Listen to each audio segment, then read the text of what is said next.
El amanecer en Sevilla suele ser un espectáculo de luz dorada y temperaturas suaves, pero aquella mañana, de finales de otoño, el ambiente en la exclusiva urbanización de Montequinto, donde residía don Ricardo Soler, un empresario cuya fortuna se medía en cientos de millones de euros, se sentía inusualmente denso, casi opresivo. Ricardo, un hombre de 54 años, de traje impecable y decisiones vertiginosas, había regresado de un viaje de negocios a Ginebra 3 días antes de lo previsto. Su jet privado lo había depositado en el aeropuerto a una hora intempestiva, y la necesidad de revisar una serie de documentos confidenciales antes de la reunión matinal lo llevó directamente a su cocina. No era habitual que pisara aquella zona, un espacio de diseño minimalista y acero pulido que reflejaba más el éxito que la vida doméstica. La casa de los Soler, un palacete moderno valorado en más de 10 millones de euros, era un laberinto de cristal y mármol. Allí, la vida transcurría con la precisión de un reloj suizo, sostenida en gran parte por el trabajo silencioso de Carmen, la empleada de hogar interna, una mujer originaria de Huelva de 41 años. Carmen era la sombra eficiente que garantizaba que cada detalle, desde el brillo del suelo hasta la disponibilidad del zumo de naranja natural, fuese perfecto. Llevaba 7 años en la casa y para Ricardo, su presencia se había vuelto tan invisible como el aire acondicionado centralizado. Fue en la penumbra tenue que Ricardo, buscando una botella de agua mineral, la encontró. Lucía Domínguez, la hija de Carmen, una niña de 9 años, estaba encorvada en un rincón junto a la despensa, bajo la fría luz que se filtraba por la ventana. No estaba jugando. Estaba sentada en el suelo de piedra, comiendo con una rapidez y una concentración que delataban algo más que un simple tentempié. En sus manos, Lucía apretaba un plato pequeño y en él se distinguían claramente los restos del solomillo de cerdo y las patatas asadas de la cena de hacía 2 noches, sobras que Carmen había guardado cuidadosamente. El plato estaba casi vacío. La pequeña miró hacia arriba. Sus ojos grandes y asustados se encontraron con la imponente figura de su empleador. El pánico en su mirada, la vergüenza infantil de ser sorprendida en un acto de extrema necesidad, fue un golpe más duro para Ricardo que cualquier revés financiero. Ricardo Soler se quedó inmóvil. Su mente, habitualmente calibrada para negociar fusiones de cientos de millones, tardó varios segundos en procesar la imagen. Una niña, en el suelo de su cocina de ensueño en Sevilla, comiendo migajas. La pregunta salió de su boca con un tono de voz que nunca usaba, tembloroso y desprovisto de su habitual autoridad ejecutiva. «¿Por qué comes de ahí, pequeña?» Lucía no pudo responder de inmediato. Apretó el pedazo de pan duro que aún le quedaba. Finalmente susurró, casi inaudible: «No quería molestar. Mamá dice que debo esperar, pero yo tenía mucha hambre». Aquel «tenía mucha hambre» resonó en la gigantesca cocina como un trueno.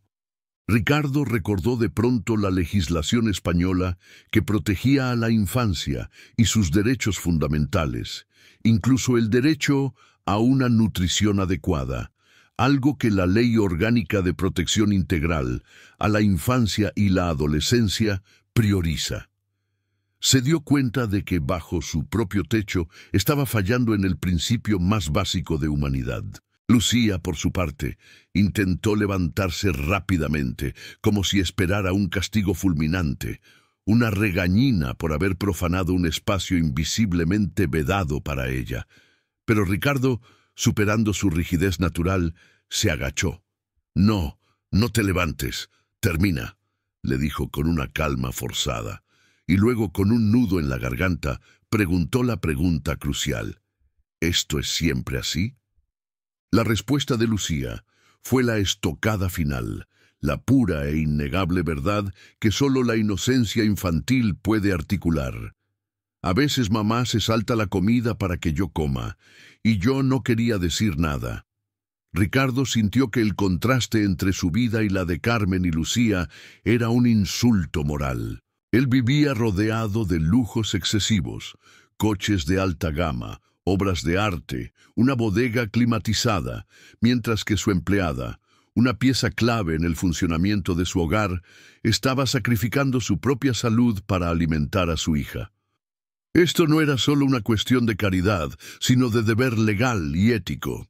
El Estatuto de los Trabajadores y las normativas del régimen especial de empleados de hogar en España estipulan que el salario debe ser, como mínimo, el salario mínimo interprofesional, SMI, que en el año actual asciende a una cantidad específica que garantiza unas condiciones dignas. Ricardo pagaba ese mínimo, y a veces un poco más, por deferencia, pero nunca se había preguntado si ese un poco más era realmente suficiente para una mujer con una hija a su cargo en una ciudad con un coste de vida tan alto como Sevilla.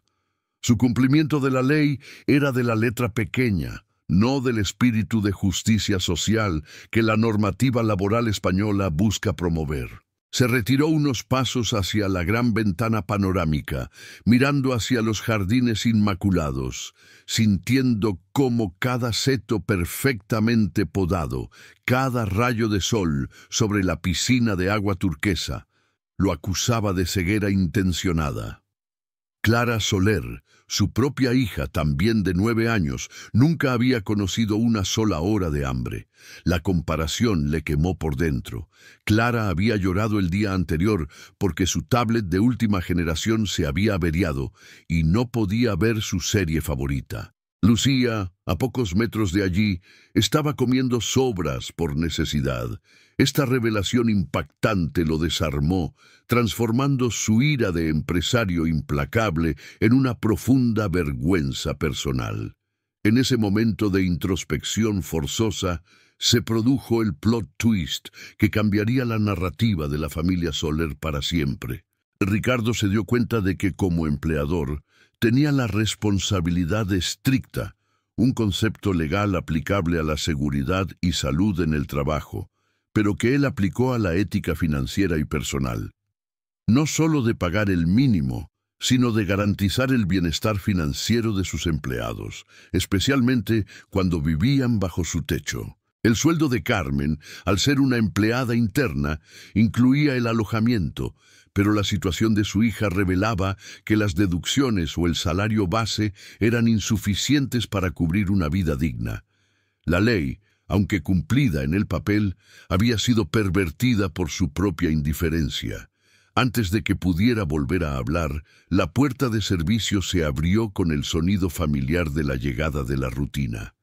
Era Carmen. Su rostro, marcado por el cansancio disimulado de quien siempre está de servicio, se congeló al ver a Lucía con el plato en el suelo y a Ricardo frente a ella con esa expresión de un dolor que no le pertenecía.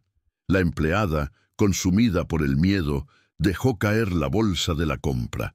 Ella pensó inmediatamente en el despido, en la pérdida de su única fuente de ingresos, en el desamparo de tener que buscar un nuevo trabajo y un nuevo lugar para vivir con Lucía en un mercado laboral precario. «Señor», balbuceó Carmen, las lágrimas asomando.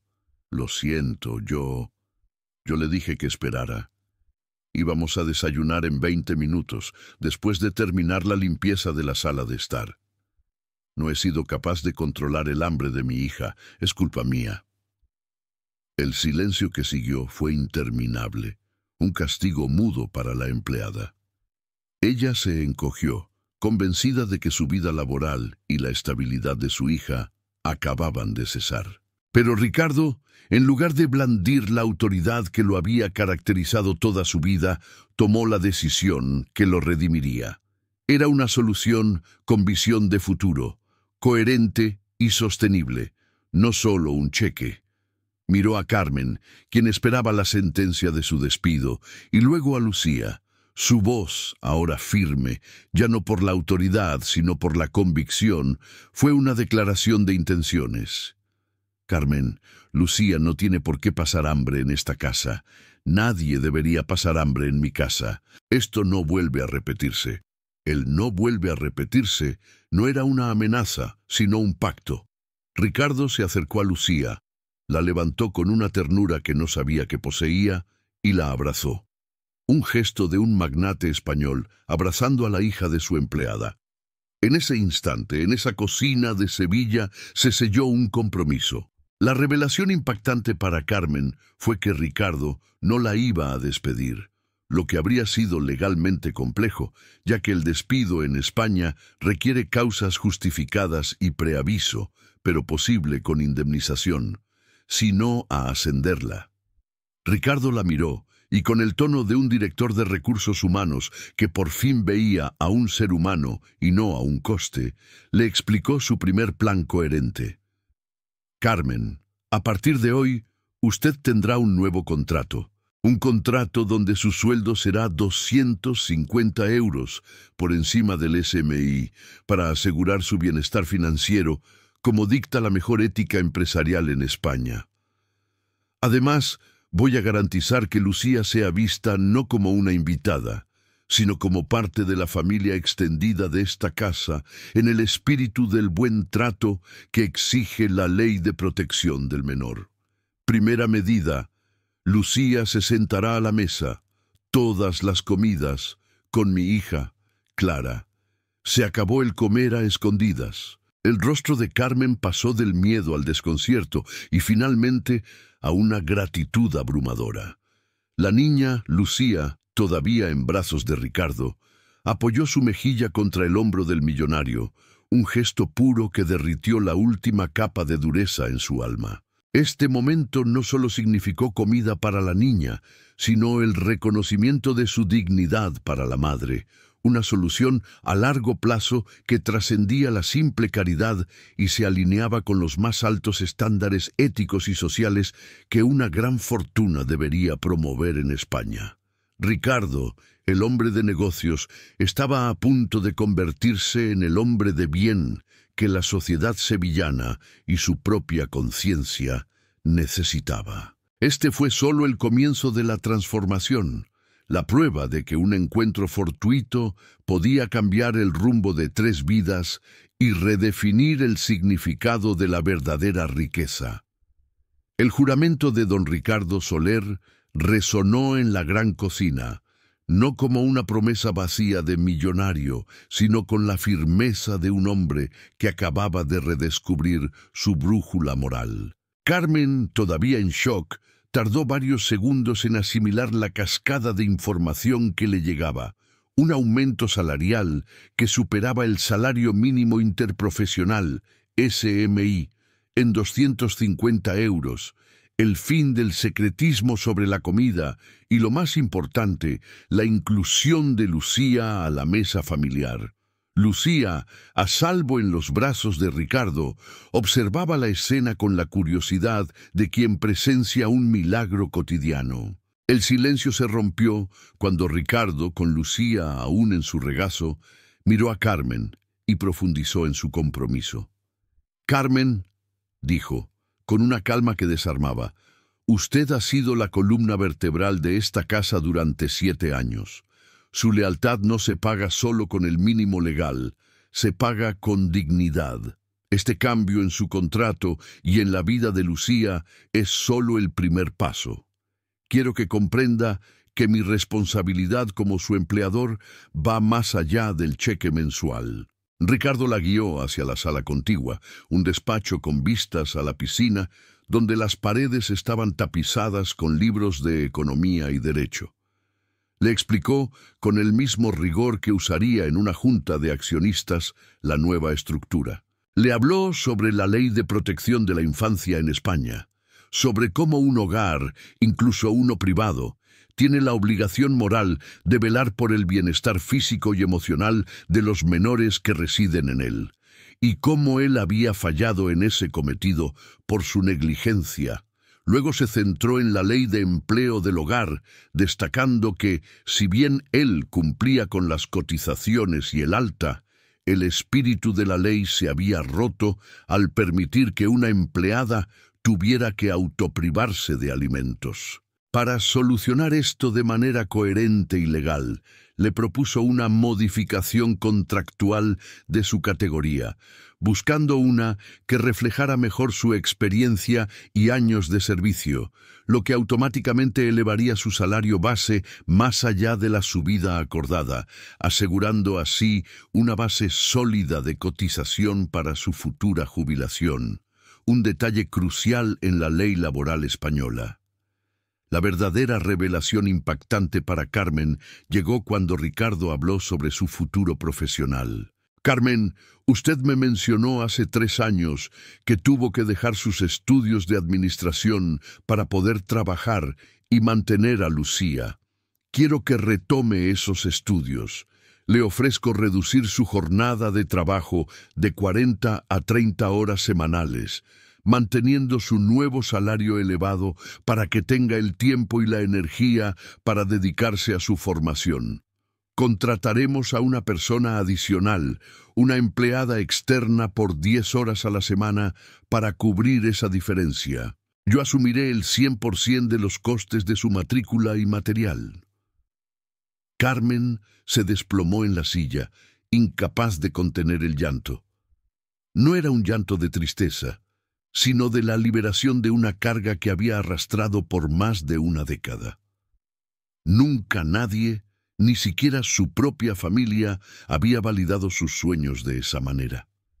Señor Soler, no sé qué decir. Yo siempre pensé que mi destino era este, susurró, señalando el uniforme. Ricardo se sentó frente a ella, con una empatía genuina que contrastaba con su fama de frío tiburón financiero de Sevilla. El destino lo construimos, Carmen, y el mío, a partir de hoy, incluye corregir errores y dar oportunidades. Usted tiene la inteligencia, yo solo le daré el tiempo y el apoyo financiero para que lo demuestre. Este plan tenía la belleza de la coherencia.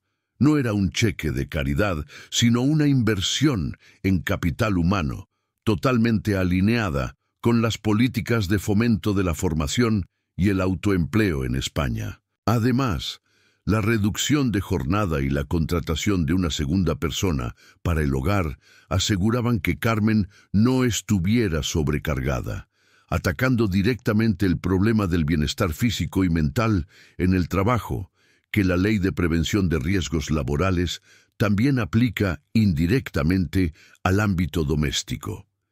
Mientras Ricardo y Carmen ultimaban los detalles contractuales y de estudios, en el salón un drama mucho más tierno se desarrollaba. Clara Soler, la hija del magnate de 9 años, con el pelo rubio y la ropa de marca, observaba a Lucía, de su misma edad, con una mezcla de curiosidad e inocencia.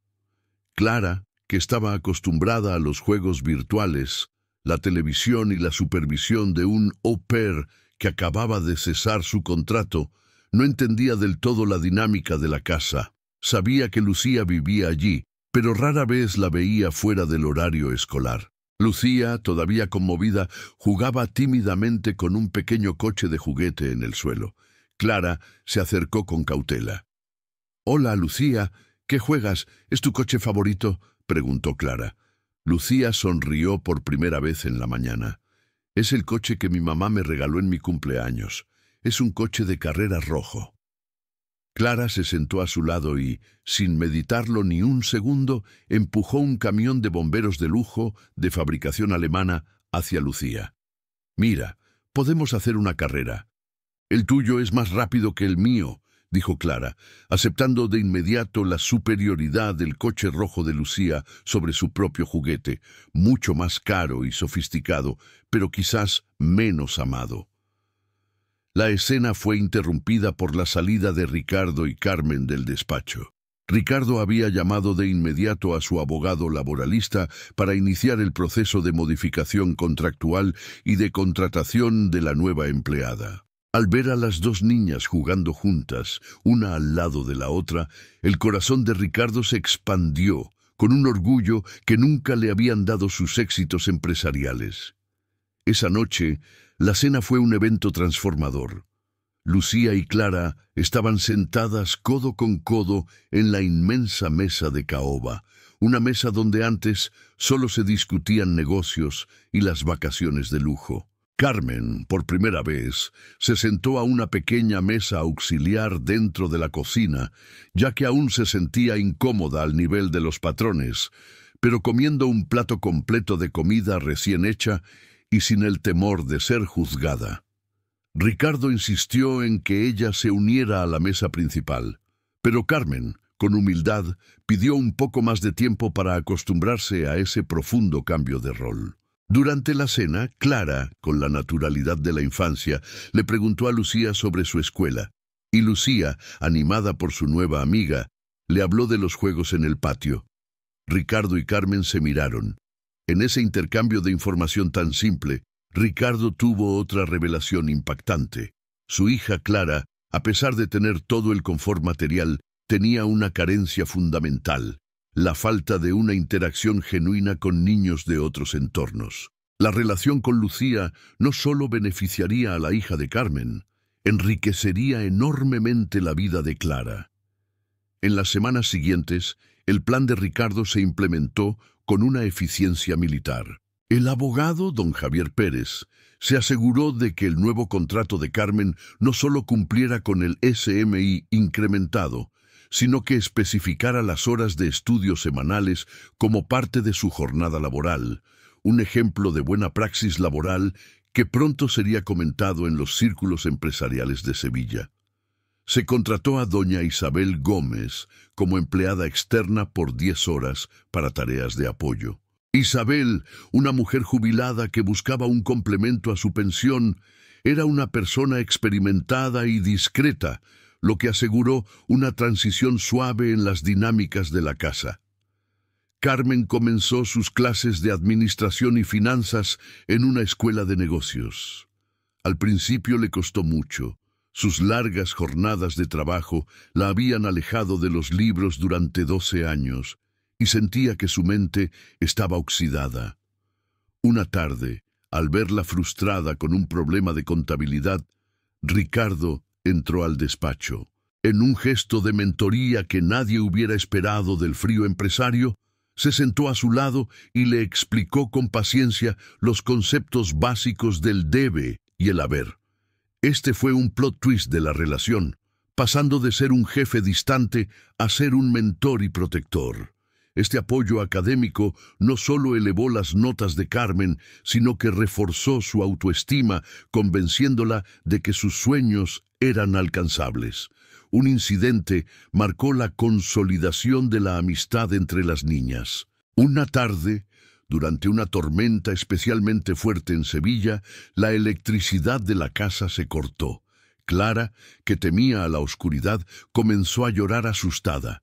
Lucía, acostumbrada a la precariedad y a los cortes de luz en el barrio de Huelva donde vivía antes de mudarse a la casa de Ricardo, reaccionó con calma. Tomó la mano de Clara, la guió hacia donde Carmen guardaba unas velas y comenzó a contarle una historia sobre unos duendes buenos que solo salían cuando no había luz. Clara se calmó de inmediato, fascinada por la imaginación de Lucía. Cuando la luz regresó, Ricardo y Carmen, que habían observado la escena, se dieron cuenta de que Lucía le había enseñado a Clara algo invaluable: la resiliencia y la capacidad de transformar el miedo en juego.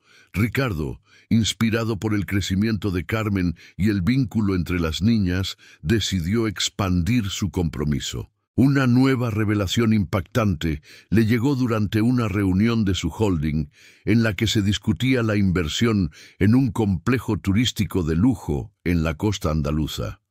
Detuvo la presentación y propuso una moción que asombró a todos sus socios: destinar una parte del presupuesto de responsabilidad social de la empresa, que él multiplicó por 5, a un nuevo programa de becas y tutorías para los hijos de los empleados con menos recursos, no solo los suyos, sino los de todo el grupo. Lo llamó el programa Puente de Oportunidades. El programa de becas no se limitaba a cubrir matrículas, incluía apoyo psicológico, tutorías personalizadas y, lo más innovador, un fondo de emergencia para alimentación digna en casos de extrema necesidad en las familias de los trabajadores. Ricardo estaba institucionalizando la lección que Lucía le había dado: garantizar que ningún niño relacionado con su empresa, por remoto que fuera, tuviera que recurrir a las sobras para comer. Sus socios, al principio escépticos y preocupados por el coste de varios millones de euros, cedieron ante la vehemencia y la lógica irrefutable de Ricardo, que argumentó que invertir en el bienestar de la base de la pirámide empresarial es la mejor estrategia a largo plazo para la retención de talento y la reputación corporativa en un mercado español cada vez más exigente con la ética. El apoyo de Ricardo a Carmen y Lucía se convirtió en una leyenda interna. Carmen, transformada, no solo estudiaba con éxito, sino que empezó a dar clases de apoyo a otros empleados que buscaban mejorar su nivel de español o sus conocimientos básicos de informática. Había encontrado una nueva vocación. Ricardo, por su parte, se sentaba a menudo a cenar con Lucía y Clara, escuchando sus historias, aprendiendo más sobre la vida real en un cuarto de hora con ellas que en 50 años de reuniones empresariales. El hogar de Montequinto, en Sevilla, había dejado de ser un monumento a la opulencia solitaria para convertirse en un faro de integración y generosidad. La antigua rigidez de Ricardo había sido reemplazada por una alegría genuina, una calidez humana que se reflejaba en su capacidad para tomar decisiones empresariales más justas y equitativas. La vida de Lucía ya no estaba marcada por el hambre silenciosa, sino por la oportunidad y la promesa de un futuro brillante. La historia de la niña que comía sobras había pasado de ser un secreto vergonzoso a ser la semilla de una profunda revolución social en el seno de un imperio financiero. La transformación de don Ricardo Soler se convirtió en la leyenda silenciosa de Sevilla, un plot twist personal que trascendió las paredes de su mansión en Montequinto. La nueva filosofía de Ricardo, nacida de la vergüenza de un plato de sobras, fue bautizada formalmente como el programa Puente de Oportunidades. Tras la aprobación inicial por parte de los socios, la implementación requirió una inversión que ascendió a 50 millones de euros en los 3 primeros años, destinados a becas educativas, fondos de emergencia para la alimentación y microcréditos para el autoempleo de las familias de los empleados del holding Soler. La empresa, que cotizaba en el IBEX 35, experimentó un cambio cultural radical. Ricardo, antes temido por su rigor, se convirtió en un líder admirado. Dejó de asistir a los almuerzos de negocios exclusivos para dedicar las mañanas de los jueves a supervisar personalmente el Puente de Oportunidades. Su despacho, antes reservado para banqueros y abogados de alto nivel, se llenó de madres y padres de sus empleados que venían a consultarle sobre becas universitarias, problemas de vivienda o planes de negocios modestos. Esta cercanía, inaudita en un magnate de su calibre, forjó una lealtad en su plantilla que se tradujo en un milagro financiero. La productividad de la empresa se disparó en un 15% en el primer año, demostrando que el bienestar de los trabajadores es, de hecho, el motor de la eficiencia económica, un principio que el moderno empresariado español debe abrazar. El ascenso de Carmen fue el caso de éxito más visible. En un lapso de 2 años y medio, y gracias al tiempo liberado y a la mentoría de Ricardo, finalizó sus estudios de administración y finanzas con honores. Su nuevo contrato le permitió alcanzar una estabilidad económica que le hizo superar con creces el sueldo medio del sector. Sin embargo, su ambición se había encendido. Con el apoyo de Ricardo, quien le ofreció un microcrédito sin intereses a 5 años a través del fondo del Puente de Oportunidades y una avalancha de consejos de gestión, Carmen decidió emprender su camino. La revelación impactante para Ricardo llegó cuando Carmen presentó su plan de negocio. Quería abrir una consultoría especializada en gestión financiera para pequeñas empleadas del hogar y autónomos, en un barrio trabajador de Sevilla. Su idea era sencilla y brillante: ayudar a mujeres como ella a formalizar sus negocios, gestionar sus impuestos y cotizaciones, algo a menudo complejo en el sector de la limpieza y el cuidado, y planificar su futuro económico. Ella no quería caridad, quería justicia financiera para su comunidad. Ricardo, emocionado, no solo aprobó el microcrédito, sino que le ofreció un contrato de consultoría simbólico con su holding por el valor de 5.000 euros anuales como cliente ancla. El día de la inauguración de la consultoría, llamada la Mesa de la Oportunidad, fue un evento emotivo. La oficina, pequeña pero acogedora, se llenó de personas del barrio. Carmen, vestida con un traje de chaqueta elegante en lugar de su uniforme de limpieza, habló con una autoridad profesional que la transformó por completo. Había pasado de ser la empleada invisible a ser una líder comunitaria y una fuerza económica. Mientras Carmen despegaba profesionalmente, la amistad entre las niñas, Lucía y Clara, se consolidó como una verdadera hermandad. Lucía, ya sin la carga del hambre ni la vergüenza, floreció.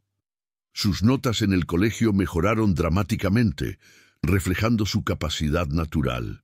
Clara, influenciada por la madurez y resiliencia de Lucía, se volvió más consciente y menos caprichosa. Compartían todo, desde secretos infantiles hasta las tardes de estudio.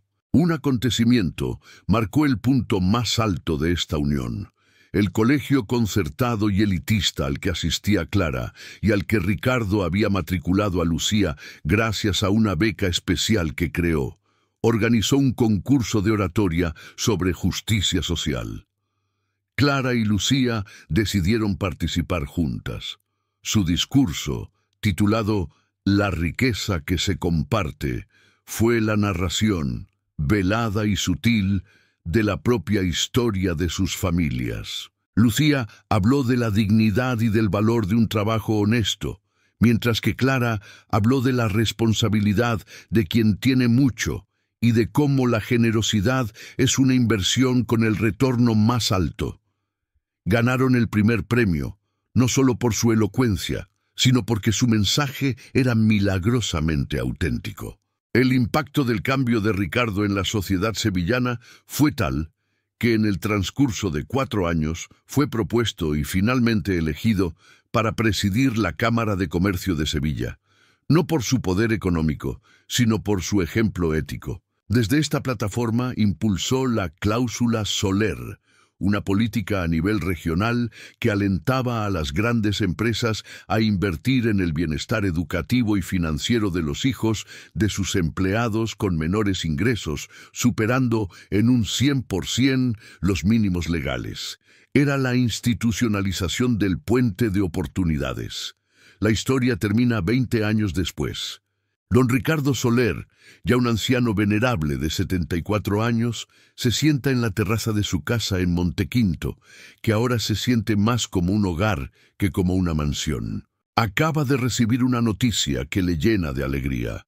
Lucía Domínguez, con 29 años, se ha graduado con el mejor expediente de su promoción en la Universidad de Sevilla en Derecho Laboral y ha fundado una ONG dedicada a la defensa de los derechos de las empleadas del hogar, financiada en parte por la cláusula Soler.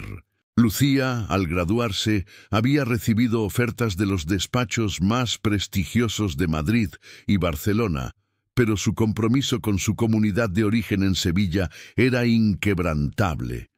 Su vida, que pudo haber sido truncada por la necesidad, se había convertido en un faro de la justicia.